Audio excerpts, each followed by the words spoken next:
and welcome. I'm Gavel from the Gavel Club of Royal National School, Kurunegala. On this International Women's Day, it is my pleasure to introduce this iconic character. She's a woman who is an inspiration to many women in Sri Lanka and around the world. A strong personality, a role model, and an entrepreneur. You name it, she is a versatile personality. Welcome, Madam Sandra Wanduragala, to our program.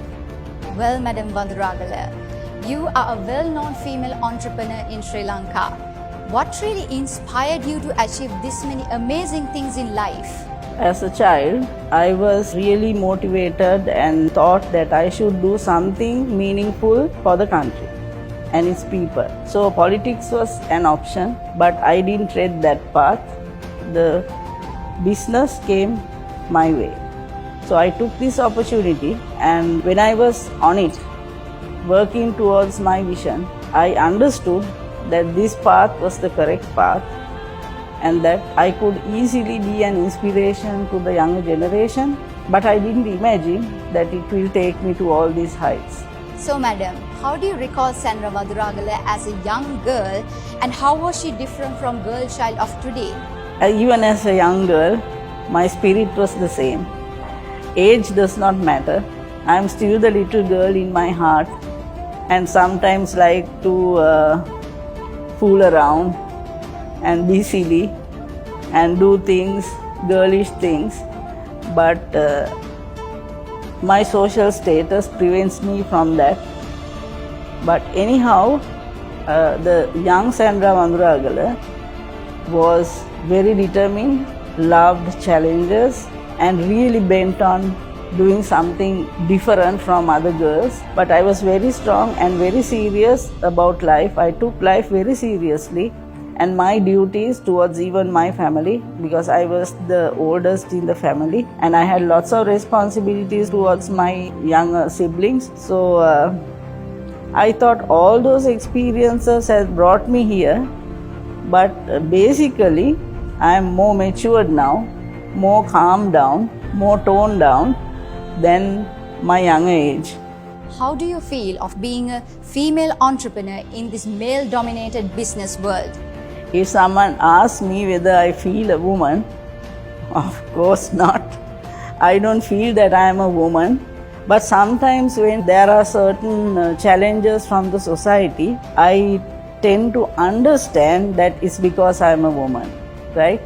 Women do have a lot of challenges when they are in leadership or when they are trying to do something, but I don't feel the difference. During this long journey, you might have gone through a lot of challenges for sure. Out of them, what was the most challenging? The most challenging part of my life, when I have to deal with the bureaucracy in this country. It has been very challenging and still it is challenging, right? People don't encourage you. People will always try to put obstacles in your way, which hampers the progress of any business. So when I talk about challenges, the greatest challenge was to fight and stand against certain elements which were more powerful than me. But so far, I have managed to be victorious, and so far, it has worked for my advantage. Nowadays, many females complain of having to balance their professional life and work life. What is your opinion regarding this?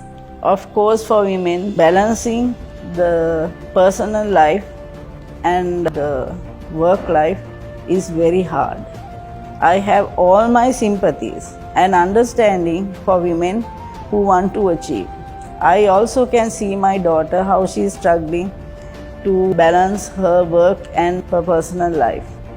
But luckily, we have a certain system in our country where we have lots of family support, provided the family understands that even a woman is entitled, even a woman could aspire to become someone, right?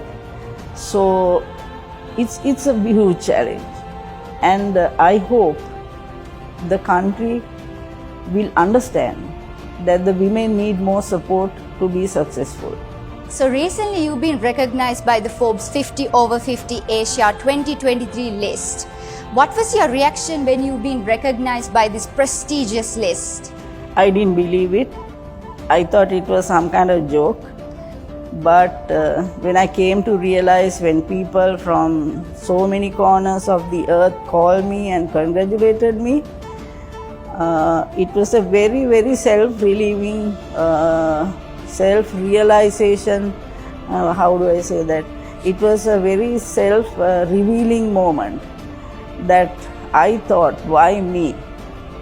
I am not having a multi-million business, and whether I really deserve it, I didn't know how it happened.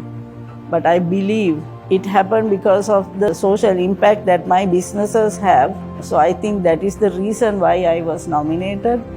But I am not elated. I have taken it in my stride. But I am happy for the people. At least I am thankful to the people who have committed themselves to get me what I achieved. What made you consider education sector as important over many other sectors that you could have selected? Actually, the education sector was not my choice. It came on me. Actually, I didn't think. It's me. I like challenges. And when this came my way, I thought for a moment whether I should take this as a challenge and whether I should really get into it, because it's going to be a huge burden on me personally. But I didn't hesitate for a moment. I took it because the primary reason is that it can create a further impact, because children not having access to the English education is a huge social problem, right? So we look at social problems and then we can't be without doing anything about it, right? So I thought that I am really going to do something good. Of course, my husband, Dr. Newton Pires, he and I, we started the school. And finally, then I got to run the Wanduragala school. But why I thought? Because education is everything. Education can really change the way we think, who we are, and what course of action we could take in our lives. It gives so much exposure, right? That's why I have this ambition of making this a very different school where the children will enjoy learning, where they will go out as great people, that they can take on more responsibility in changing this country. That is why I thought this is a good means of access to the society. Ma'am, according to you, is the present society more challenging to females or to males? Of course, it's very challenging because all the social forces are working against us. Be a man or a woman, right? Things are getting extremely difficult. But for a woman, I wonder whether we are really safe in this country. Because where protection is concerned, where abuse is concerned, where domestic abuse is concerned, maybe I heard someone saying that there might not be a woman who has not been abused mentally or physically even once in her life, right? So these kind of challenges will really make it difficult for a woman to strive in this country. But maybe I am an exception, and I will always encourage women to take the challenge, because you have to put yourself behind, right? When you are doing something, it's nothing about you and yourself.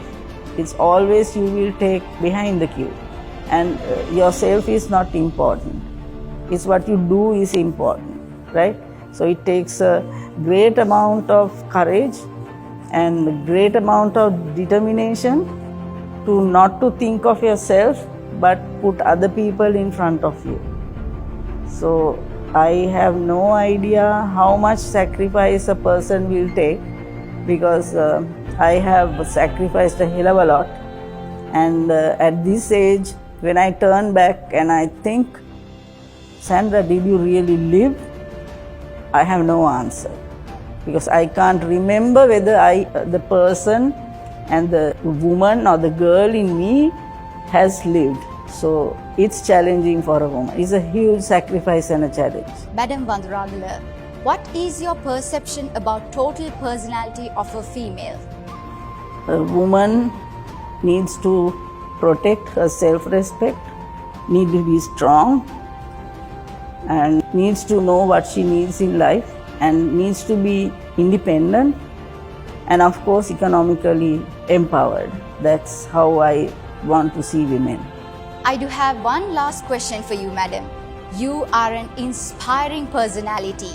What is your message to aspiring females out there? You need to have a vision in life. For that vision to materialize, you need to have a mission. You need to be strong. You need to be determined to make that mission a reality. Even if you are appreciated or not, someone somewhere is watching you, and the recognition or the appreciation will automatically come. It's not for self-benefit. You have to leave yourself out of the whole scenario, right? It will come, but you have to identify your objectives and go towards it. And most people know that I am a go-getter, right? So you have to fight for it. So my advice to most of the women in this country, we have a huge responsibility towards our younger generation, to mold them, be an example to them, and inspire them to take the correct path, not just to take wings and fly off this country, because the country needs us. And we have a huge responsibility as mothers, as sisters, as leaders in the society to mold our younger generation. So that is my advice to all the women in this country. And we are 52%. We have to be united, and we have to understand what really our country needs and work accordingly. So I take this opportunity to wish all the women in this country and worldwide Happy Women's Day. Let us be happy, and let us be thankful that we are women and that we mean a lot to this world and to this country. Thank you, madam, for your inspiring words. It was indeed an honor to have you with us today. Thank you.